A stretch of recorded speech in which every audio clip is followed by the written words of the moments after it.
అందరికీ నమస్తే. నేను మీ రచన. ఆవిర్భావ దృశ్య కవిత వేదికకు వీక్షకులందరికీ స్వాగతం. సిఆర్కే కలం పేరుతో చిన్నారావు కొరమాటి గారు రాసిన మనుషులమైతే తప్ప కవిత ఈరోజు నేను మీకోసం చదవబోతున్నాను.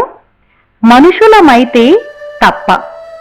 మనీతోనే జీవితం అనుకుంటున్న ఈ రోజుల్లో నేను నేనే, నువ్వు నువ్వే అన్నా, నువ్వు లేవు నేనంటూ ఉన్నానన్నా, డాలర్ అద్దం ముందు నీ రూపం ఒకటి పక్కన ఎన్ని సున్నాలున్నాయో అని కంటి చూపు తనకవసరం లేకపోయినా గొప్పల కూపంలో మనిషితనాన్ని మంచితనాన్ని పాకెట్లో పెట్టేసుకుని మానవత్వానికి మచ్చ అని తెలిసిన మర్యాదకు కూడా మాటు అనేది లేకుండా బహిరంగ మార్కెట్లో మనుషుల మనసుల్ని మాయాజాలంతో బేరమాడుతుంటే చూస్తున్న ప్రతివారు ప్రెస్టీజీ పొరల్లోంచి ఓరకంటి చూపే తప్ప ప్రశ్నిద్దామని ఏ నెరిసిన తలకు అనిపించదు.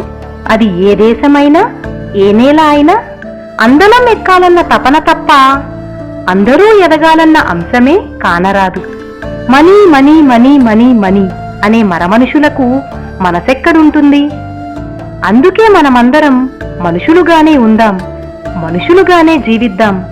మనకంటూ అడ్డంటూ లేని ఆకాశంలా ఆరేసుకున్న మనసులతో మాట్లాడుకుందాం. అప్పుడు నువ్వు నేను ఒకలాగే ఉంటాం. పురివిప్పిన నెమలిలా ఆహ్లాదమవుతాం. జీవితపు పడవలో సరితూగగలుగుతాం. అరమరికలు లేని ఆనందమయ జీవితాల్ని అందుకోగలుగుతాం. నువ్వు నేను ఒకటిగా నడవగలుగుతాం.